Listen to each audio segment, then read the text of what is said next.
Hello, it's me, Ariza Gaming, and welcome back to another episode of Sandbox Showcase, the series where I talk about problems in Oxygen Not Included and how you can solve them easily and efficiently.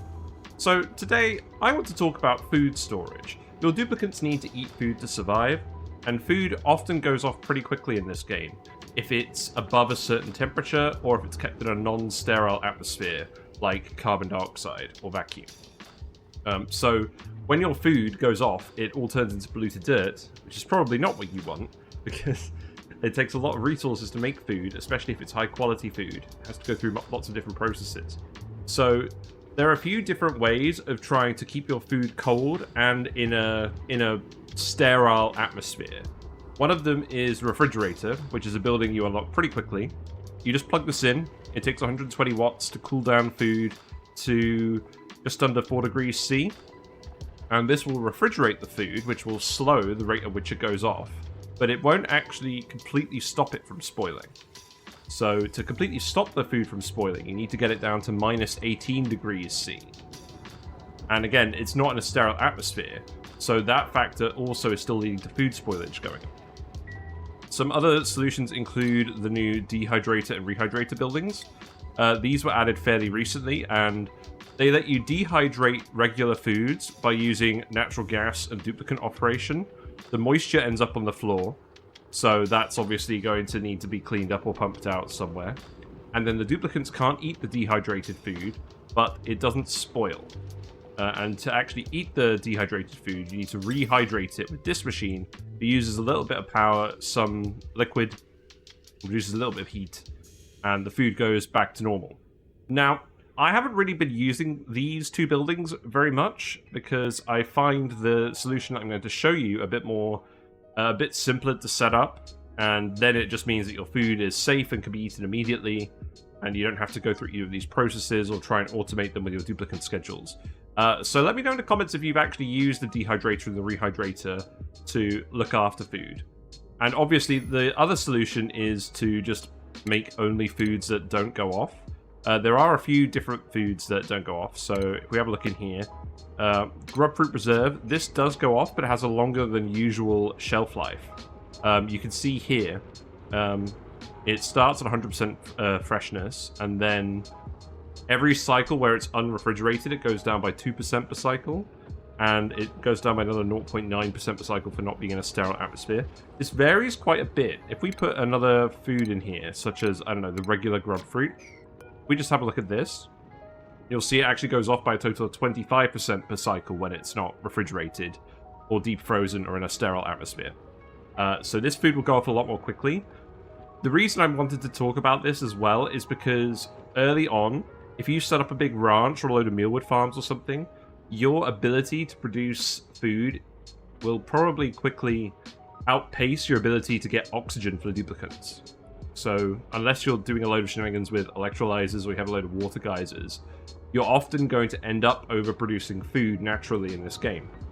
So rather than just letting it all rot into polluted dirt and inefficiently use all those resources you put into your food, you can store it and then save it for either when you have more duplicants and you need it, such as if your farms get turned off or disrupted for some reason, or you could take all the excess food and feed it to the resin tree for resin. So setting up early food storage can be a pretty good idea. So the build I'm going to show you today uses the Thermo Aquatuner to cool down a metal tile room to below 18 degrees C. And we're going to use the ice maker to cool down that Thermo Aquatuner rather than a steam turbine.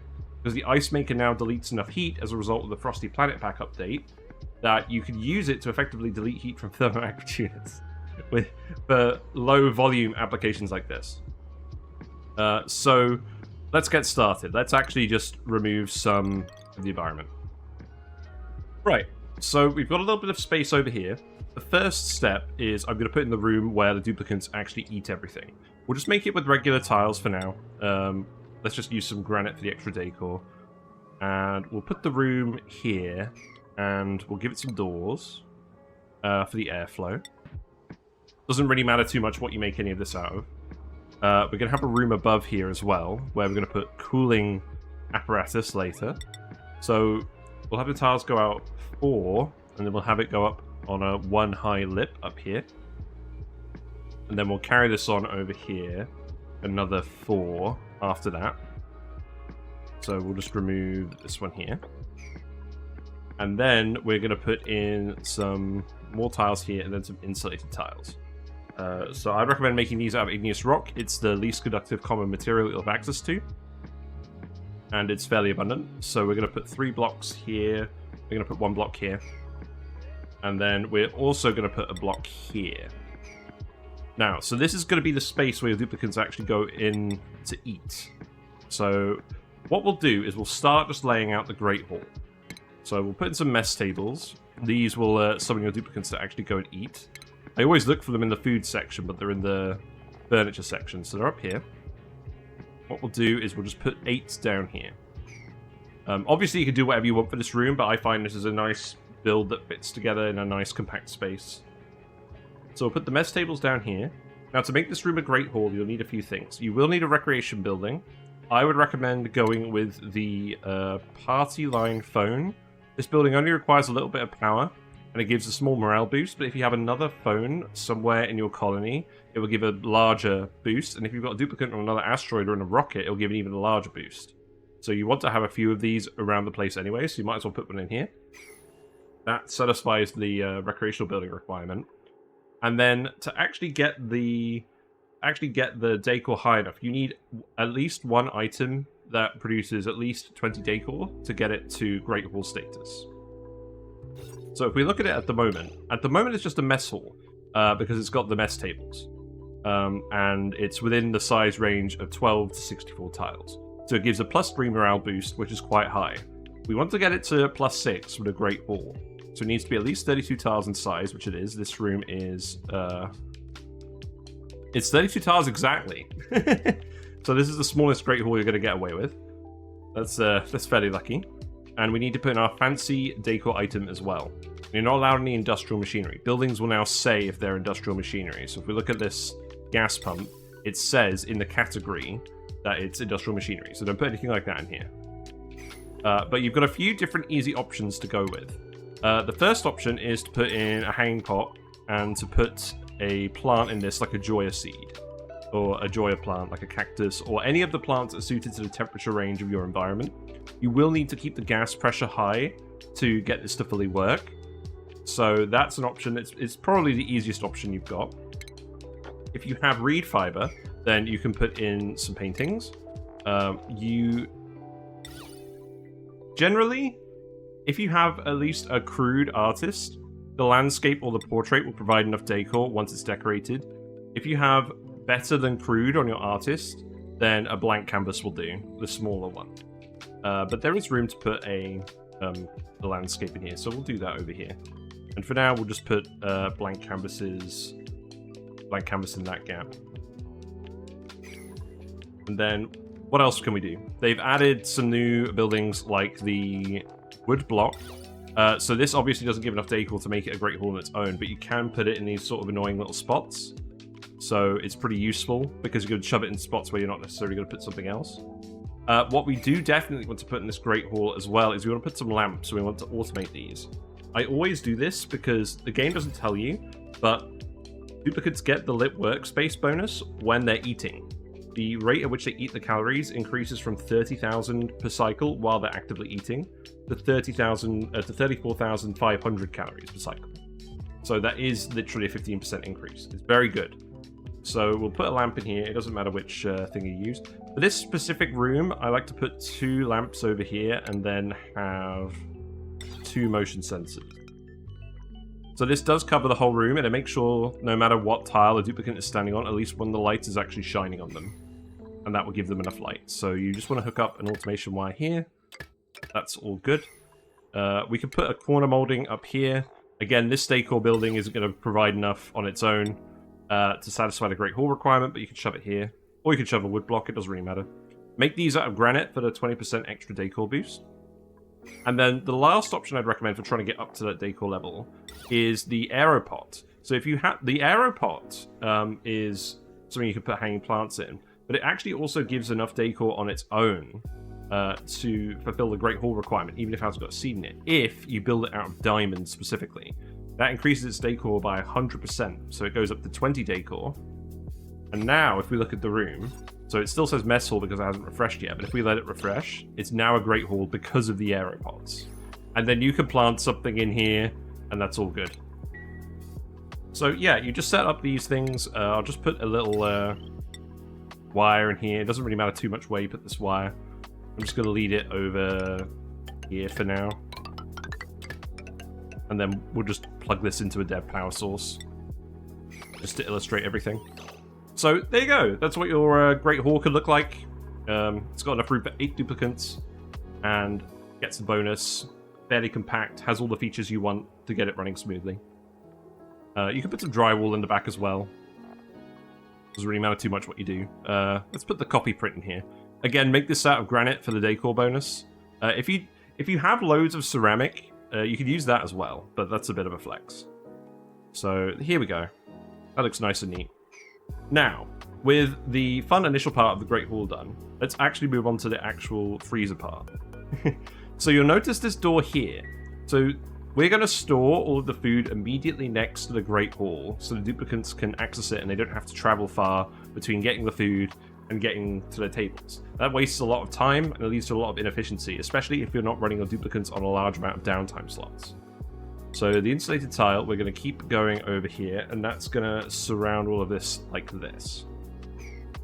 And then what we're going to do is we're going to put a chute in here. That's the wrong section. We're going to put a conveyor chute in here. We're going to dump the food from our cooling apparatus onto a mesh tile. And the mesh tile is very important because this tile won't actually conduct heat with the food. We're going to actively cool our food before it gets dumped in the freezer. And what we're going to do, instead of filling this with a gas that counts as a sterile atmosphere, like hydrogen or carbon dioxide or chlorine, we're going to just leave it as a vacuum. So what you'll want to do, what you want to do with this is remove these buildings initially, and we'll remove this one as well.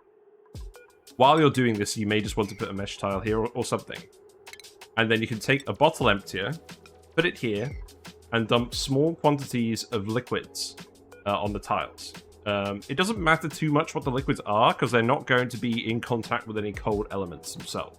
You can use any liquids for these. I wouldn't recommend using liquids that are off gas, and I wouldn't recommend using liquids that are going to evaporate or freeze at the normal atmospheric temperature of your base. Obviously, it's going to vary quite a lot. Good candidates in general are ethanol, crude oil, petroleum, and nectar. But realistically, water, brine, salt water will all be fine as well. It doesn't matter too much. You can also, instead of doing this, just move individual bottles that have been collected previously by your duplicants to the area and then empty them manually. Or you can actually put a pedestal here. And then you can tell your duplicants to deliver 1 kilogram of liquids to the pedestal. It'll be one of the options available here if you have any bottles available or any pitcher pumps. And then you can just remove the bottle and then empty it manually. And a little bit will spill down here, but that's fine. So you'll need to do that, and we'll just reset this room back to how it's supposed to be. So we'll just put the aeropod back. We'll put the door in here. And what you'll do... So initially setting this up, what you'll do is you'll tile all of this in. So it's completely filled with tiles. Then you'll put your liquids here with the bottle emptier or the pedestal or whatever you do. And we'll just put, say... In this case, I'm going to do it with brine and water. So we're just going to put 0.3 kilograms of brine here. And then we're going to put 0.3 kilograms of water on the top. Again, it doesn't really matter what liquid you use. Just don't use something that's going to evaporate at normal temperatures or freeze. Don't use lead. So we're going to put that there. We'll unpause. You'll see it's spreading out a little bit because we put in slightly too much. This is about the amount that you're going for. It's actually about 35 grams. But if you have a little too much, it will spill out a little bit, but then you can just mop it up. So we'll just remove the elements over here. That will spill out. And then that's all good. So we'll just put the drywall back. And then what you can do is you can get your duplicants to remove these tiles. So just remove the 4 tiles. Those liquids will stay there because it's the minimum mass with regards to surface tension. And now you have a vacuum that isn't going to get breached. So once you've done this and you put in your chute and your mesh tile down here, you can put some drywall in here as well. It doesn't really matter. I like to put in the snowflake drywall because it thematically matches, but anything will do realistically. So we'll just put that in here. It's all good. And then once it's done, you want to disable access to this room completely. So we'll turn it off. You can lock the door as well, but if you turn it off, the duplicant can still wander over here and grab the food from this tile, but they won't go through here and exhale any CO2 or pee in the freezer or anything like that.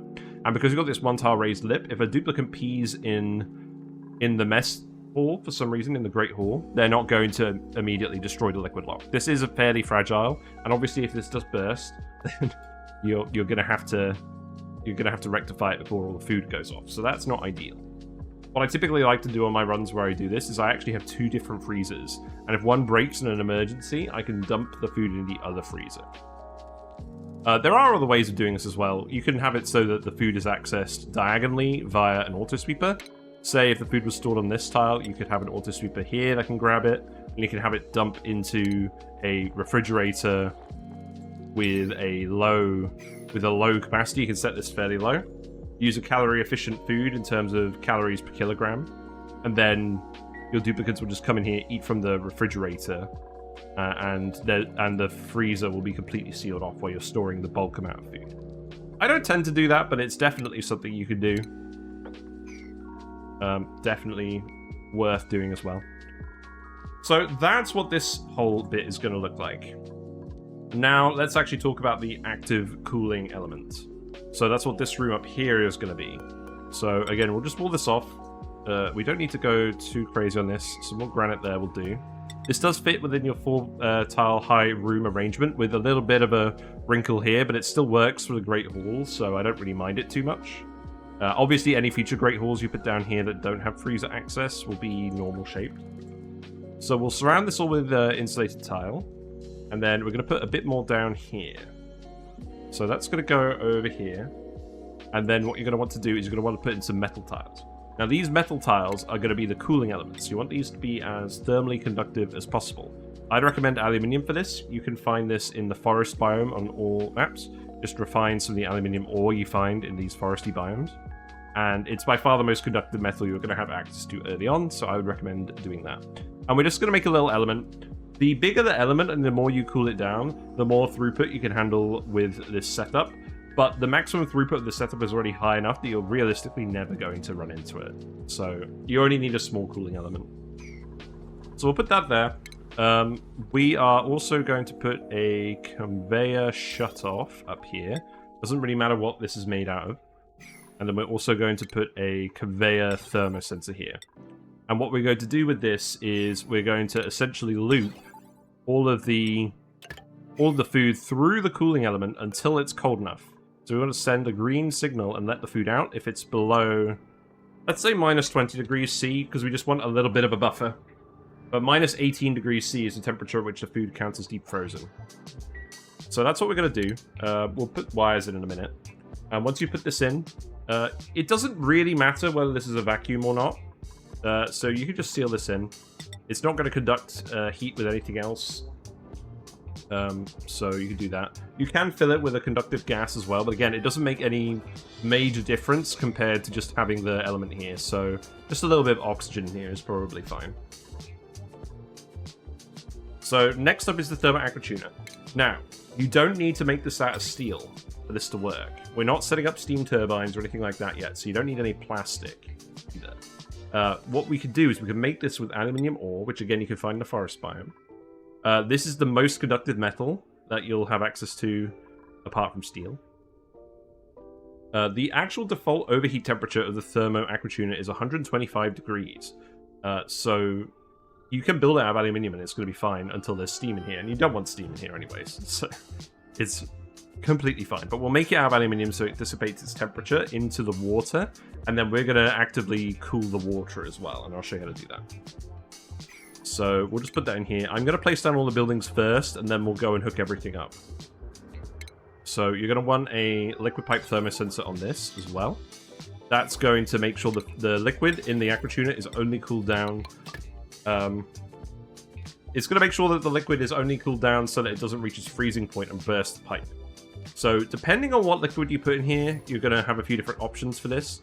You have to use a liquid that goes below minus 18 degrees C, and it should be a liquid that you can actively cool 14 degrees from that temperature, and it will still be fine. So I wouldn't recommend using polluted water for this, because if you have, say, a 9 degrees C polluted water packet, if it's running around the loop uncooled, food isn't going to get deep frozen at that temperature. But if you do cool it, it's going to go below the freezing temperature, like minus 23 degrees, and then it's going to burst the pipe. There are ways of solving that with some kind of counterbalance measure, but they're quite complicated, so I wouldn't recommend doing it. What I would actually recommend doing is either filling it with ethanol if you've only got access to the forest biome, because that can go down to, let's just double check what this goes down to. So that can go down to minus 114 degrees C without any issues. But the heat capacity is only 2.46 compared to the heat capacity of water, which is 4.179. So you're using about twice as much power in your Thermo Aquatuner doing this as you would using polluted water. You're not going to use too much power overall with this because the actual amount of cooling needed is relatively low. This is only going to be running a fraction of the time. So you can just plug it into your normal conductive wires. It's not going to cause any issues. However, with the release of the Frosty Planet Pack DLC, you have a new resource which is actually better suited for this, and it is Nectar. So you can find Nectar in the Nectar tree biome. I forget what it's called. But you have the bonbon trees. These trees, we just unpause it a little bit. So they grow branches when they're in light, and then they produce nectar when they're fed snow and when they're exposed to light. And nectar is a very interesting resource. It's a mixture of water and sucrose. And it freezes at minus 82.5 degrees C, but notably, the specific heat capacity is 4.1. So it's almost as high as that of water, and it even has a higher evaporation point.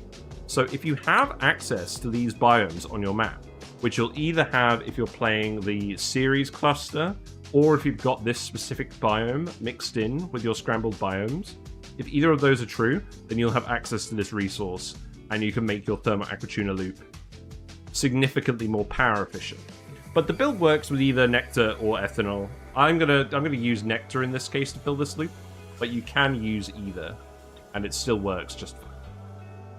So because we're using Nectar, because the speed at which the food actually cools down is proportional to the temperature of the cooling elements in terms of conductivity, we want this to be as low as possible. So if we're using Nectar, we're going to set this to minus 70, and that's going to cool this element down to minus 84 in general.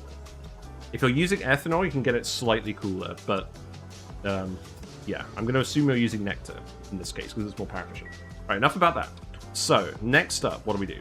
Well, we're going to put a pitch pump in here, and we're just going to dump a load of water in here. Granite tiles are good for this as well because they can resist the liquid pressure, but you're going to want to dump a large amount of liquid in here. So you're going to want 1,000 kilograms on the bottom and probably about 900 kilograms on the top. And you can deliver this via a bottle emptier, or you can just use a liquid vent. I don't mind which way you do it. But you can leave that here. You can remove it afterwards. We're going to remove it once we've got all the water in there. And then we're going to actually set up our ice makers. So the pitcher pump is so the duplicant can wander in, and then they can use the ice maker, which again we'll just make it out of aluminium.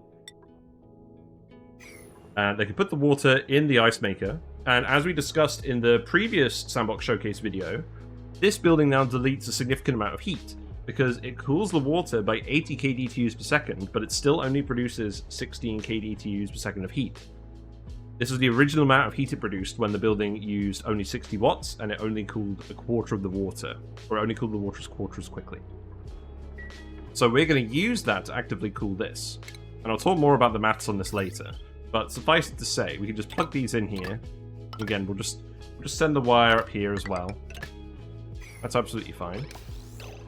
And then once this has cooled down the water to minus 20, you'll have ice here, and what we could do is we could take an auto sweeper that can go up here.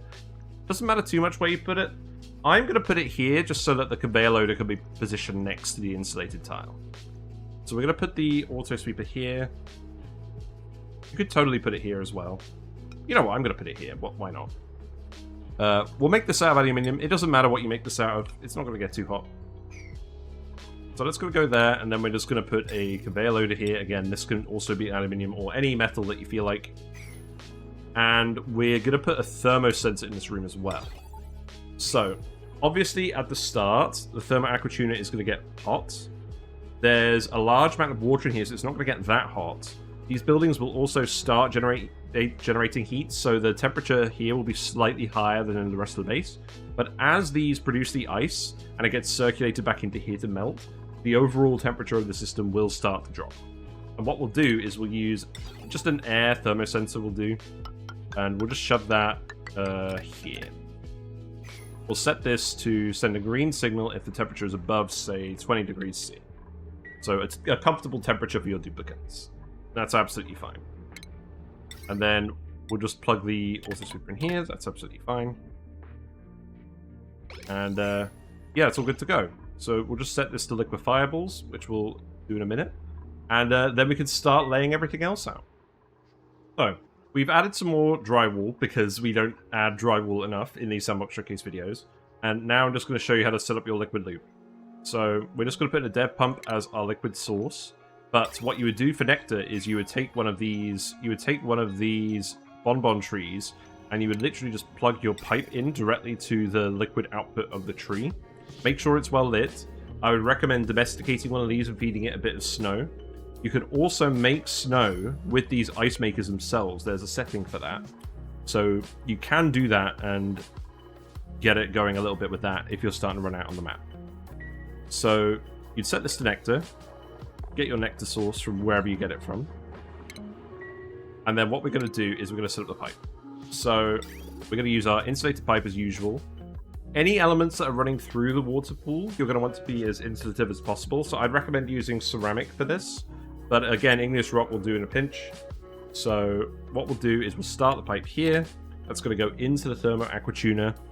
And then what we're going to do is we're going to leave the pipe up here from the output. We're also going to put our bypass in. That's going to go through these insulated tiles. That's why they're insulated, to make sure there's less heat transfer from the coolant. And then we're going to stick a liquid bridge, which again will make it out of igneous rock. That's just going to go here, and the output and the bridge is going to connect after the output from the Thermo Aquatuner. So our loop is always going to prioritize cooled liquids over recirculating, and then if there's no cooling going on, it will just recirculate the liquid. So that's what we want. So then we're going to send it up here. And what we're going to do is we're just going to put the radiant pipe in here. We'll make this out of aluminium. This has got a high thermal conductivity, as we discussed before. And we're just going to snake that through this whole area. It doesn't really matter too much where it goes. You don't really need to put it in this region. There's not a huge amount of conduction going on. If you have a large amount of nectar, that's fine. You can lead it through there. Probably optimal. So we'll just lead the liquid loop back down here. If you've only got a little bit of nectar, if you're only harvesting it from wild trees, you can just have this section going up here and then have it come down here as well. And then what we'll do is we'll just put a liquid bridge onto this pipe from whatever our source is. And that way it's not going to overfill the loop. So we'll just hook that up and then we'll unpause that. So the nectar, in this case, is coming out at minus 40 degrees C. That is going to start getting cooled down. Did we set this? Send green signal if below. Oh, it needs to be above. It needs to be above 70 degrees C. We made a mistake. Okay, there you go. So now it's going to start actively cooling the nectar. As you can see, it's primarily feeding on from the Aquatuner. The loop does not overfill. And then once the liquid has been cooled down enough, which we'll see in a minute, then it's not going to back up the loop. So you can see the Thermo Aquatuner is producing the heat. Because we have a large amount of water in here, this isn't an unreasonable amount of heat. It's heating up very slightly, but the freezer block, because it is relatively low mass, is cooling down relatively quickly. It's already well below the temperature. Please ignore the suffocation going on with the dupes. We'll give them some ice. We'll give them some oxygen as well. That would actually help them. There you go. Have some oxygen. So we'll just speed up a little bit. It should It shouldn't take very long at all to cool all the nectar in the loop down to your target temperature, which is as cold as you can get it, because that's going to increase the thermal conductivity of the system. You can set this to -20 and stuff. The food will still get cooled down to deep freeze temperatures, but it will just take longer, and it will lower the throughput of the system. Now I've got the liquid going through here. See, that's all nice and cool. A little bit gets held up in here, but that's fine. It doesn't cause the system to break because the loop is longer here than it is here. So now we're all good. And the nectar is going to behave, and the cooling element is down as cold as we want it to get. So that's the pipe work. That's not too complicated. So the next bit is the actual conveyor network. So the first thing I'm going to talk about is actually conveying the ice. So this auto sweeper is going to load the ice into this conveyor loader here. And we're just going to put a normal loop down. It doesn't really matter too much what this is made out of. You could make it out of aluminium ore, I guess, but it's not the end of the world. And we're going to send that around here through the water. And we're not going to send it over the sensor. We're just going to send it around here. And then we're just going to put a bridge on the thermosensor. And then that's going to come down here. So in this case, because the loop starts with the bridge exit, it's going to prioritize recirculating the loop over adding more ice on from the loader. So the loop is never going to back up. And then we can start loading that on as needed. Now, you will need your duplicants to access this to start making all the ice. So we'll put in some ladders over here. And the duplicants can get on that nice and quickly. Because the ash can is having a good time. It's farting. The building's producing 16 kDTUs, and it's cooling down the water pretty quickly, at which point it will just get dumped back in here, which we'll see very shortly. So now we're at the point where the ice has been loaded into the conveyor loader, and you can see it's going around the loop. It's very quickly heating up on the loop, because the solids have a lot more thermal conductivity when they're on a rail. It will take a little bit of time, but it will melt off fairly quickly, so we'll just speed it up. You can see what that's doing. Duplicants are currently all having their food. Then they're going to go back to loading more ice in this thing. So let's see, what temperature is it now? Yeah, it's just about at the point where it's going to melt off the rail. So we'll see that in a minute with all these baskets just disappearing. There we go. So they all melted up here. And the net amount of water in the system hasn't changed. So we're all good. And that's going to keep the temperature down in this room in general. So the next thing we're going to do is we're going to set up the conveyor rail for the actual food.